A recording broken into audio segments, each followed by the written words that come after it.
Welcome back to Africa's Travel Indaba. Been walking around, having a look at some of the stands, and it is massive this year. I have to tell you, the offering is incredible. Now you feel people walking in, getting ready. I think it all opens up at 9 o'clock, and then you'll see that everything's ready for business, and lots of partying behind the scenes, because I know that's what the travel industry is all about, is having fun.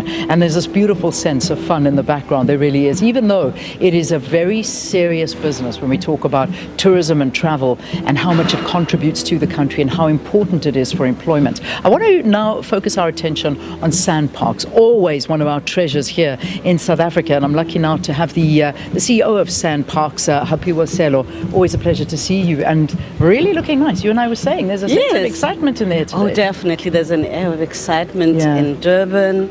The tourism industry is in recovery mode. We're all relieved. Are we almost there? I mean, that's the big question everyone wants to know. Where are we post-COVID?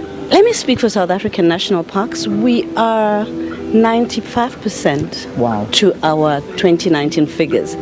So that's why we all have a smile on our face. And I think that trend is reflected across the industry. I can't speak for them, but in general, I think the tourism industry is on a strong recovery mode. Yeah, and that's very important. I mean, I don't want to take my mind back to the days when all of the parks and the lodges were closed, and there was just this hard feeling of how are we going to get through it. But here we are. Not only is that being celebrated, we're talking 30 years of 30 years of democracy in the country, but also 30 years of sustainable ecotourism and business. And that's something that SANParks is at the center of all of it. How is that done? You know, 30 years is a good period for us to reflect on. We have changed a lot and we have learnt a lot as South African national parks. We are the leading conservation agency in South Africa. We run 21 national parks, and ecotourism is our bread and butter. We're able to fulfill our conservation mandate through the revenues that we earn through ecotourism, firstly. Over the last 30 years, we have learnt a lot. We have grown a lot. We are now an entity that welcomes close to 6 million people into its 21 national parks, with Kruger National Park and Table Mountain National Park being the lead parks in South Africa. So how do we implement sustainable tourism? Sustainable tourism, amongst other things, it's not only about just touching the earth lightly, because we are forced to touch the earth lightly when we operate within a conservation area. However, it is also about ensuring that we have inclusivity. We include our communities. It's about benefit sharing with our communities and ensuring that we always have social licenses, protected areas to operate and conserve the biodiversity of this country. Yeah, and it's so important. I'm glad you mentioned the communities, because I stumbled across this a really nice story, and looking at what SANParks is doing. You speak of the Kruger National Park, the Skukuza Safari Lodge and Nombolo Luthuli Conference Center, this consortium of 40% black female entity shareholders. It's a good, positive story. We're so excited.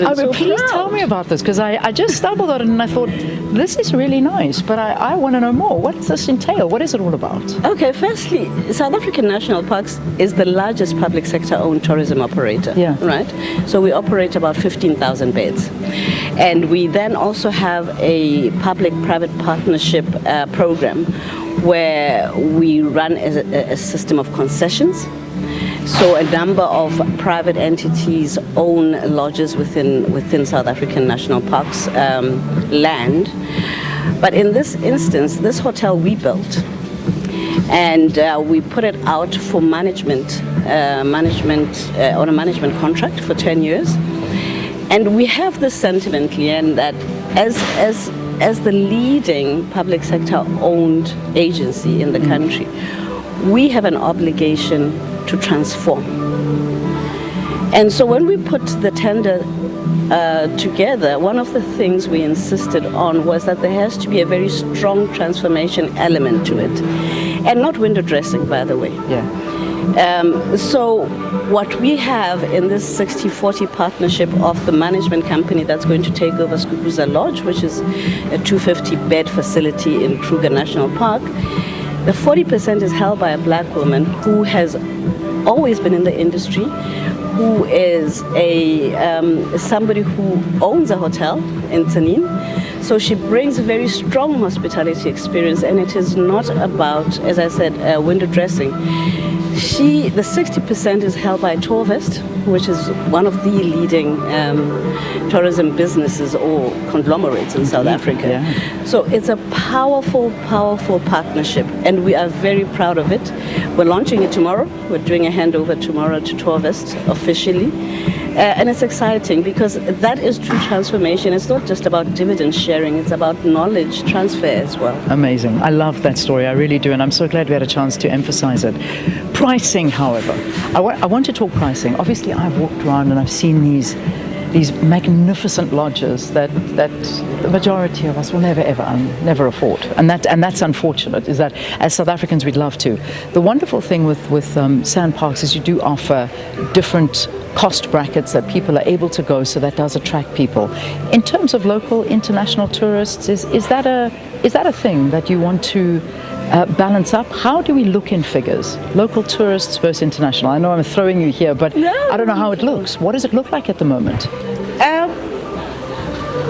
I want to start by saying a strong domestic tourism market is very critical to sustainability. And no other time did we see that than post-COVID. Absolutely. Because what kept us going was the domestic market.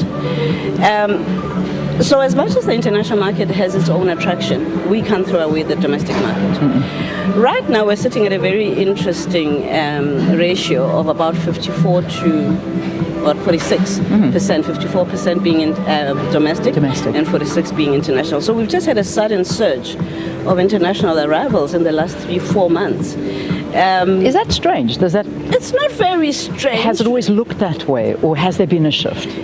There's been a slight shift, okay. and we really would like to get into a little bit more detail of what created that sudden surge. Yeah.